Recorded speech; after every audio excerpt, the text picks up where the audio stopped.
let's kind of start with an oval kind of for the head. All right. And I'm going to draw my rattlesnake nice and big. That way I can put lots of details in there. I have room to move around. And we're going to do kind of like an ellipse or an oval. Okay, so the rattlesnake head, what makes it unique in the Arizona region is that it actually has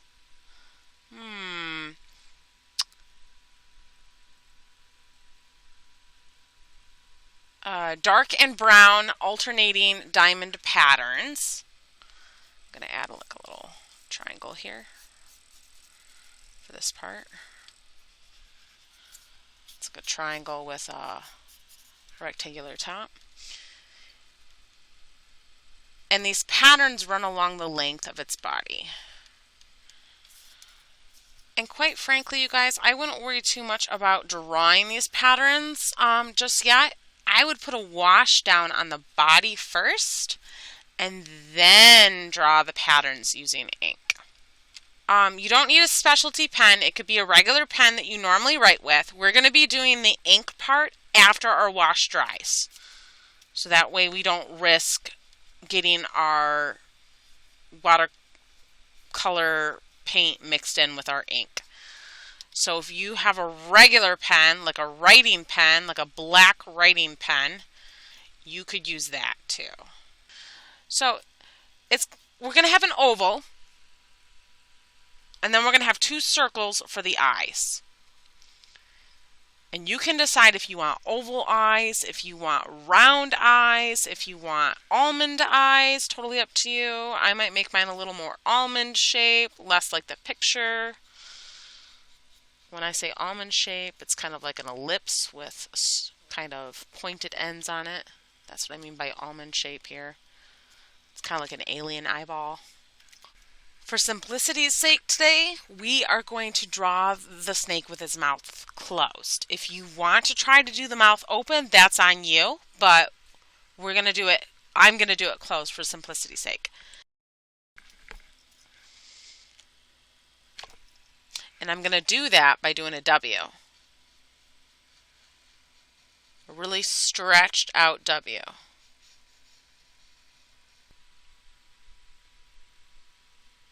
And while you guys are doing that, I'm going to round out. I'm going to kind of add a W down here too. I kind of want a really nifty design here.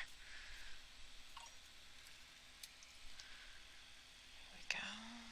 I'm going to kind of make my eyeballs look really cute. I don't want to villainize these beautiful creatures. And they're also going to have kind of like this little nose hole, these little nose holes right here, these little slits, kind of like a Voldemort nose. If you guys seen Harry Potter. Okay. If you decide to keep your mouth closed, feel free to do this part here, where you're going to kind of make like a backwards J here. This is where the neck curls down and around. And we're just going to kind of mimic that movement over here. And then you guys get to decide, do you want kind of like this S line, this curvy S line? Do you want your coils to come in and around like this? What do you guys want to do? You guys get to decide. And then you could just, if you decide to do the coils, it's literally rounded rectangles stacked up on top of each other. And the higher your rounded area goes, the smaller your rectangle becomes. Think of it as kind of like a layer of, like a layered cake. Okay. So you could do rounded coils like this. You could do the little S kind of bend in the body. The options are limitless. Totally up to you guys. All right. Now this is like a horned snake. There's some that kind of have different different attributes. And you got several choices. Do you want your snake in a tank? Do you want your snake outdoors with some cacti? Totally up to you. Going to do my horizon line here.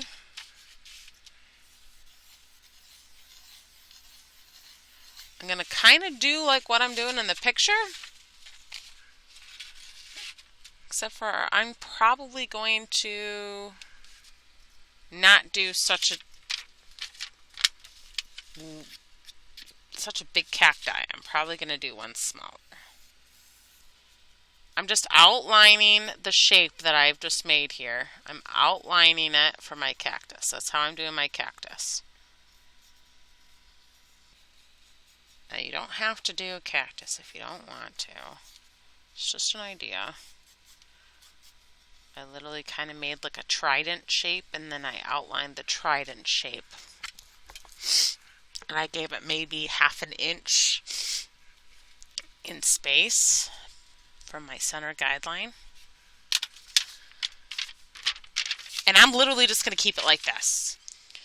All right, so not really very detailed. But what we're learning today is how to use mixed media to add detail. So there's a reason why I didn't put that much detail. I'm probably going to do a sunset back here. You guys choose what you want to do. But let's kind of start with our lighter colors, like our yellows or our sand, right? Because it's just going to be a lot easier. My water's already colored, so I don't really want to have my color in my water compete with my paint. So let's start with lighter colors first. We're going to do a few washes. Whatever you do, wait until you're done painting before you use that pen. Whatever you do. Now, since I'm dealing with a lighter color here, I'm going to lighten up my line. I'm not going to worry too much about my snake, because I'm probably going to be using brown for my snake. And I'm not going to worry too much about my cactus, because my cactus is going to be a lighter color, a darker color. Just make sure that the surface of your eraser is clean, like this, before you start. After you're done, you're gonna have pieces of graphite on your eraser. So set that aside when you're ready and give me a thumbs up once you're ready to paint. Pick out a pretty decently large flat. Yeah. And put it in the water. Let it soak for a minute. We're going to use that wet brush, kind of like a wash here, to kind of get what we need. And you know what? I'm thinking, I don't know if you guys have sparkly color, but I'm going to use this gold here. I really like the idea of this gold. All right. Wiggle that brush around in there, soak up some of that liquid, and tap. Because we're dealing with a wash here, we kind of want our brush to be decently wet, because we're going to use that to help dilute or thin out our color. Pick up some of that watercolor paint. You might have to spend a little time in your palette, especially if you have dry paint. See, my paint's dry, so it's a hardened clump of color. But if you have wet paint, you don't need to spend as much time in there. And let's just kind of get this ground plane in here. Now, your color might puddle a little bit. Let me show you. See how it's kind of puddly? Just spread it out and thin it out. You got a decent amount of water here. You might get something that's a little too wet. And if it is, just use that wetness on other parts of your paper, because you're going to need it.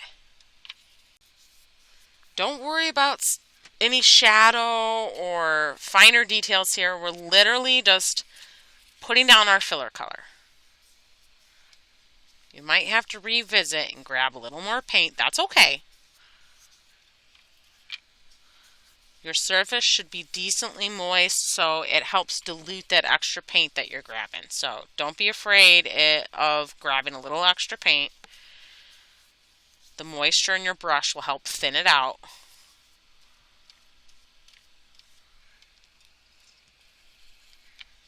And let's just apply our sand for right now. Now, if you want to add layers of shadow, like you know how this area is a little bit darker than that area, we're going to do that once the paint is 100% completely dry. Or else all you're going to do is just move a puddle of paint around across your canvas. It's going to be super frustrating. Let's not worry about that right now. Let's kind of give this area some space to dry. Let it rest for a minute. And then we can start working on our sky, which also has light colors in it, right? I'm going to use a really bright yellow for the sky and for the sun. It's going to be super different compared to my gold. My gold's nice and warm. I'm going to use a cool yellow. You could even do maybe some purples and blues and have it like at nighttime if you wanted to. Just remember, the sky isn't usually just one flat color. It has streaks of different colors in there. The lights from the city reflect into the atmosphere. So just try to put at least 3 different colors in your sky. My paint's wet, so I don't really have to worry about wetting my brush this time. Probably going to put my most vibrant yellow here. I might even change this to an orange. I don't know yet. But I want to see what it looks like. And I'm just going to add strips of color. If you decide to do nighttime and you do like blues and purples and maybe a little bit of green, if you decide to do that, you can always add your stars on top once your paint dries using oil pastel. It'll look really pretty. Grab some bright red. I'm not really being too careful about how strong my paint is up here because I'm literally going to use water here in a minute to thin it out and blend it. So don't be too cautious with the amount of paint in your sky. If you want really dark or strong colors, use extra paint. Remember, more paint, less water equals brighter, more vibrant, stronger color. And if you want something a little softer, you're going to use less paint and more water. So let's put this little dude in here. Let's get some oranges. Yeah? Alright, once you got your strips of color down, you're going to do what you did down here. Add some water to your brush. Tap, tap, tap. And feather it out by moving back and forth, back and forth. Be careful around your sun or your moon. I like to line my brush up against the edge of my sun and move out and away from the sun towards the edge of my paper. That helps me control my brush and my water and where it's going. If you need to switch to a smaller brush in the area where your snake is, please feel free to do so.